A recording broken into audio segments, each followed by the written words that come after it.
हर हर महादेव दोस्तों, क्या आपने कभी महसूस किया है कि कुछ लोग दिन रात मेहनत करते हैं फिर भी उनके जीवन में पैसा टिकता नहीं? जैसे कोई अदृश्य शक्ति उनकी जेब से धन खींच लेती हो। और दूसरी ओर कुछ लोग कम मेहनत में भी चैन, सम्मान और समृद्धि से जीते हैं। आखिर ऐसा क्यों? क्या यह किस्मत है या कुछ गहरी आध्यात्मिक सच्चाई? हिमालय की ऊंचाइयों पर जहां हवा में भी तप की गंध घुली रहती है, एक बार ऐसा ही प्रश्न एक गरीब साधक ने भगवान शिव से किया था। वह साधक सालों से तपस्या कर रहा था।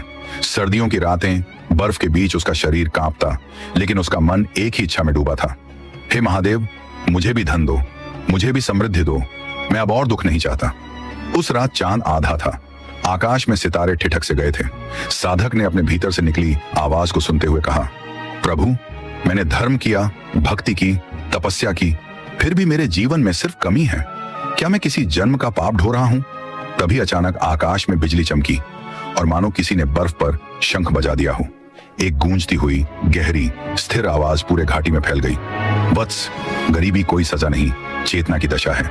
जो मन को सुधार ले, उसके पास स्वयं लक्ष्मी आती है। साधक कांप उठा। वह जानता था यह कोई सामान्य आवाज नहीं थी, वह महादेव की वाणी थी। वह रो पड़ा और कहा, प्रभु, तो क्या मैं भी समृद्ध हो सकता हूं? आकाश शांत हुआ। फिर वही गहरी वाणी आई, हाँ, यदि तू मेरी 8 बातें अपना ले तो तेरी गरीबी हमेशा के लिए मिट जाएगी। पर इन बातों को सुनना आसान होगा, अपनाना कठिन। क्योंकि धन केवल भौतिक वस्तु नहीं, ये मन की स्थिति है। जब मन संकुचित होता है तो ब्रह्मांड भी छोटा हो जाता है। जब मन फैलता है तो सृष्टि झुक जाती है। साधक ने सिर झुका लिया। प्रभु, कृपा करें, बताइए, पहली बात क्या है? आकाश में एक मंद मुस्कान सी गूंजी। पहली वाणी सुन वत्स, दान दो, चाहे कम हो या ज्यादा। साधक चौंका। वह सोचने लगा, दान? मैं तो खुद भूखा हूं, मेरे पास देने को क्या है?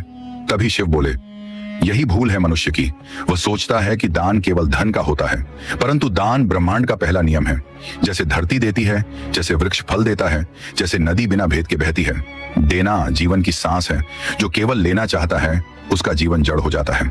साधक ने संकोच से कहा, प्रभु, मेरे पास तो देने के लिए कुछ नहीं। शिव की आवाज और कोमल हुई, पैसा नहीं तो समय दे, शब्द नहीं तो मुस्कान दे, सामर्थ्य नहीं तो सेवा दे। देना का अर्थ है अपने भीतर की करुणा को जगाना। यही करुणा लक्ष्मी का द्वार खोलती है। साधक के हृदय में कुछ पिघलने लगा। अगले दिन वह अपनी छोटी सी कुटिया से बाहर निकला। रास्ते में उसने देखा एक बूढ़ा व्यक्ति ठंड से कांप रहा था। साधक के पास बस एक पुराना शॉल था। क्षण भर को उसका मन बोला, अगर इसे दे दिया तो मैं ठिठुर जाऊंगा। परंतु तुरंत उसे शिव की वाणी याद आई, दान दो, चाहे कम हो या ज्यादा। उसने वह शॉल उतारा और उस बूढ़े के कंधे पर डाल दिया। अचानक उसे भीतर से एक अजीब सी गर्मी महसूस हुई, जैसे किसी ने उसकी आत्मा को छू लिया हो। उसके चेहरे पर शांति फैल गई। वह सोचने लगा, मैंने तो एक पुराना कपड़ा दिया, पर मिला जैसे पूरा संसार। उसी रात उसने ध्यान में देखा, शिव मुस्कुरा रहे हैं। वत्स, यही है पहला परिवर्तन, भीतर की तंगी मिटने की शुरुआत। जो दिल खोलता है, ब्रह्मांड उसका आंगन बढ़ा देता है।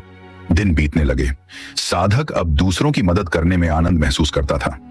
वह जो पहले अपने अभावों के कारण गुस्से में रहता था, अब हर सुबह मुस्कुराता था। लोग उसके पास आने लगे। किसी को सलाह चाहिए, किसी को उसकी प्रार्थना। वह नहीं जानता था कि यह सब दान का ही परिणाम है। लेकिन शिव की वाणी वही नहीं रुकी थी। एक रात फिर वही नाद हुआ, वत्स, अब सुन दूसरी वाणी, काम को पूजा समझो। साधक चौंका, काम? लेकिन मैं तो ध्यान और तप करता हूं, काम तो सांसारिक लोग करते हैं। शिव बोले, यही भ्रम है। जो सोचता है कि केवल मंदिर में पूजा होती है, वह अज्ञानी है। हर काम यदि समर्पण से किया जाए तो वह पूजा है। जो काम को बोझ समझता है, उसके कर्म जड़ हो जाते हैं। जो काम को पूजा बना ले, उसकी हर सांस धन में बदलती है। साधक ने सिर झुका लिया। वह वर्षों से सोचता था कि भौतिक काम उसे आध्यात्मिकता से दूर कर देंगे, पर अब समझ आया, काम और ध्यान अलग नहीं, बल्कि एक ही साधना के 2 रूप हैं। अगली सुबह उसने पास के गांव में जाकर काम मांगा। गांव वाले बोले, हमारे मंदिर की दीवार टूट रही है, क्या तुम उसे बना सकते हो? साधक ने कहा, हाँ, लेकिन मैं मजदूरी नहीं लूंगा, इसे मैं पूजा मानूंगा। वह दिन भर पत्थर जोड़ता, ईंटें जमाता और हर ईंट रखते समय ओम नमः शिवाय का जाप करता। उसका मन पहले पहल थका, लेकिन फिर भीतर एक शक्ति उमड़ने लगी। शाम को जब दीवार पूरी हुई तो मंदिर के पुजारी ने कहा, भाई, यह दीवार सिर्फ पत्थरों की नहीं, भक्ति की बनी है। तुम्हारा काम आशीर्वाद बन गया है। साधक को लगा जैसे उसने कोई सोने की खान खोज ली हो। उसे भीतर एहसास हुआ, जब काम पूजा बन जाता है तो परिणाम केवल धन नहीं, सम्मान भी लाता है। लोग अब उसे सम्मान से महात्मा कहने लगे। गांव के लोग उसकी सलाह लेते और जो काम वह करता उसमें सफलता स्वतः आने लगी। कुछ सप्ताहों बाद वही पुजारी उसके पास आया और बोला, महात्मा जी, हमारे पास जो चढ़ावा आता है उसमें से मैं आपका हिस्सा देना चाहता हूं। साधक ने मुस्कुराकर कहा, मैंने तो इसे पूजा समझकर किया था, पर अगर ये आपकी भावना है तो स्वीकार है। यह पहला अवसर था जब शिव की वाणी ने उसे भौतिक रूप में भी फल दिया। रात को ध्यान में शिव फिर प्रकट हुए। वत्स, देख, तूने कुछ मांगा नहीं, केवल दिया और समर्पित होकर काम किया, इसलिए लक्ष्मी स्वयं तेरे पास आई। संसार सोचता है धन काम से आता है, पर सत्य यह है धन भाव से आता है। काम केवल माध्यम है, भाव ही आकर्षण है। साधक के आंसू बह निकले। प्रभु, तो क्या जो व्यक्ति अपने काम को प्रेम और समर्पण से करे वह भी समृद्ध होगा? शिव बोले, हाँ वत्स, क्योंकि कर्म ही ब्रह्म है।